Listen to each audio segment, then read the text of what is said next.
नमस्कार मेरे विद्यार्थी मित्रों, क्लास 11 से हिंदी आरव का आज का चैप्टर है 12। चैप्टर का नाम है मियाँ नसीरुद्दीन। हमने इस पाठ में देखा था कि मियाँ नसीरुद्दीन जो है वो 56 किस्म की रोटी बनाने में माहिर थे और ये उनका ख़ानदानी काम था।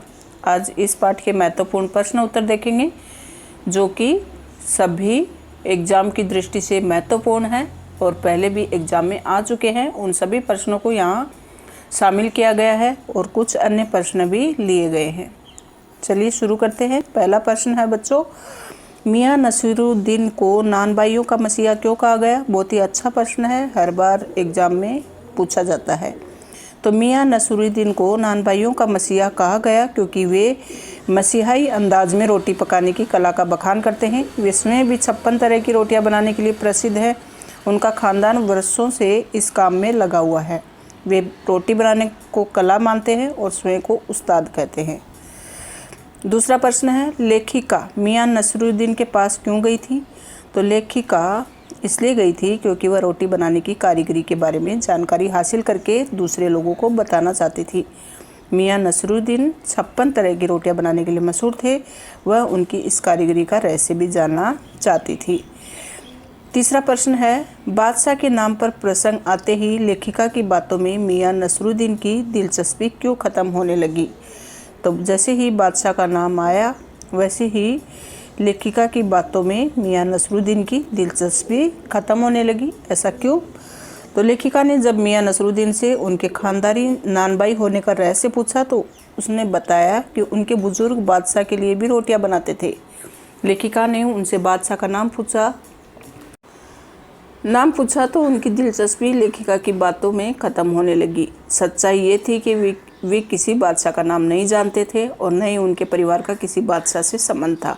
बादशाह का बावर्ची होने की बात उन्होंने अपने परिवार की बड़ाई करने के लिए कह दी थी। बादशाह का प्रसंग आते ही वे बेरुखी दिखाने लगे, मतलब अपने आप का नाम ऊंचा रखने के लिए और अपनी खुद की बड़ाई रखने के लिए, अपनी प्रशंसा रखने के लिए और उनका ओहदा हमेशा सबकी नज़रों में ऊंचा रहे, इसके लिए उन्होंने ऐसे ही बोल दिया था कि वे बादशाह के यहाँ भी काम करते थे, लेकिन हकीकत थी कि वे कोई बादशाह का नाम नहीं जानते थे। इसके लिए जब लेखिका ने पूछा तो वो बेरुखी दिखाने लगे, अपनी बातों से कटने लगे।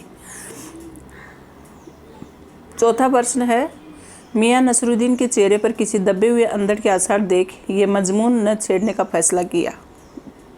तो ऐसा कौन सा प्रसंग था? तो इसका है कि लेखिका ने मियाँ नसीरुद्दीन से पूछा कि उनके दादा और वालिद मरहूम किस बादशाह के शाही बावर्ची खाने में खिदमत करते थे। इस पर मियाँ बिगड़ गए और उन्होंने खपा होकर कहा, क्या चिट्ठी भेजोगे जो नाम पूछ रहे हो? इसी प्रश्न के बाद उनकी दिलचस्पी खत्म हो गई। अब उनके चेहरे पर ऐसा भाव उभर आया मानो वे किसी तूफान को दबाए हुए बैठे हैं।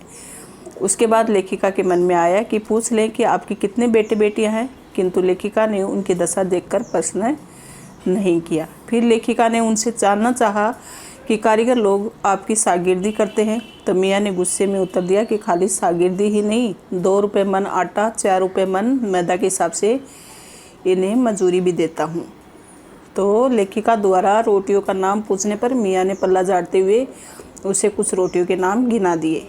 तो इस प्रकार नसीरुद्दीन के गुस्से के कारण लेखिका उनसे व्यक्तिगत प्रश्न नहीं कर सकी। तो बच्चों, आप इनके मतलब मियाँ नसीरुद्दीन की बातों से ये समझ गए होंगे कि वो नाम के ही शाही थे, बल्कि वो मतलब हर बात छुपाते थे और अपने आप को कम नहीं आंकना चाहते थे लोगों के सामने। इसके लिए वो बड़ी बड़ी बातें करते थे कि मैं ऐसा करता हूँ, मैं इतने नौकर रखता हूँ, मैं बादशाह के यहाँ भी काम कर चुका हूँ। लेकिन उनके पास न तो बादशाह के नामों की लिस्ट थी और न ही काम करने वालों को क्या करते हैं, क्या देते हैं, ये सब उनके पास था। इसके लिए वो गुस्सा भी करते थे बताते हुए और कतराते भी थे। चलिए, और महत्वपूर्ण प्रश्न कौन कौन से बनते हैं इस पाठ से वो देख लेते हैं। पहला है, मियाँ नसीरुद्दीन के चरित्र पर अपनी टिप्पणी करें। तो इनका चरित्र जानना बहुत ज़रूरी है क्योंकि पाठ पूरा इनके ही इर्द गिर्द घूमता है। मियाँ नसीरुद्दीन का चरित्र दिलचस्प है। वे अपने पारंपरिक पेशे में माहिर हैं। वे ऐसे कलाकार हैं जिनकी कला उनके साथ ही लुप्त होने को है। उनका बात करने का अंदाज बड़ा ही निराला है। यदि उनसे किसी प्रकार का सवाल पूछा जाए तो वो आपसे ही सवाल पूछना शुरू कर देंगे। बड़े ही घुमा फिरा कर जवाब देने पहुंच जाते हैं। अपने क्षेत्र में वे स्वयं को सर्वोच्च मानते हैं। दार्शनिकता में वे सुकरात से कम नहीं हैं। बातूनी बहुत है, पर काम करने में उनकी जो आस्था और महारत है वह अनुकरणीय है। वे आँखों में काया भोलापन, पेशानी पर मंजे हुए कारीगर के तेवर लिए चेहरे पर मौसमों की मार के साथ इस तरह करते मानो कविता जैसे वक्त से वक्त को मिला सका है कोई। तालीम भी बड़ी चीज़ होती है आदि, ये सब बातें वो करते हैं। मतलब उनका चरित्र बड़ा ही दिलचस्प है, एक नंबर के बातूनी हैं, बात करके लोगों को प्रभावित कर लेते हैं। और हालांकि वो रोटियां बनाने में उनका नाम है, लेकिन फिर भी वो मतलब बूढ़े हो चले हैं, आँखों में काइयाँ हैं और बहुत सारे मौसम की मार वो झेल चुके हैं। तो इस तरह से उनका जो चरित्र है वह बड़ा ही दिलचस्प है। दूसरा प्रश्न है, बच्चे को मदरसे भेजने के उदाहरण द्वारा मियां नसरुद्दीन क्या समझाना चाहते हैं।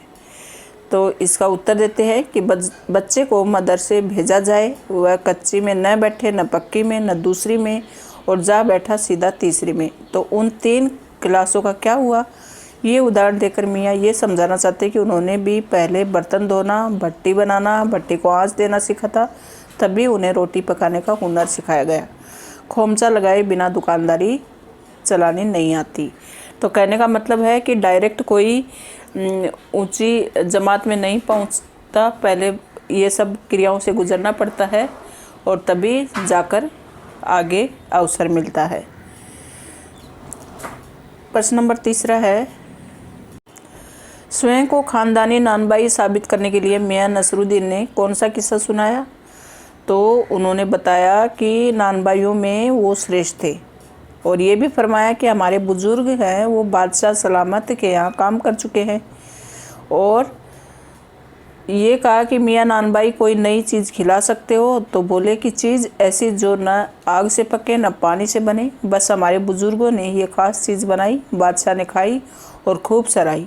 लेखक ने जब उस चीज़ का नाम पूछा तो वे बोले वो हमें नहीं बताएंगे। मानो महज एक किस्सा ही था, पर मियाँ से जीत पाना बड़ा मुश्किल था।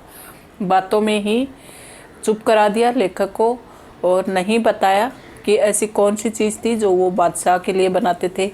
बस बातों में उलझा कर रख दिया।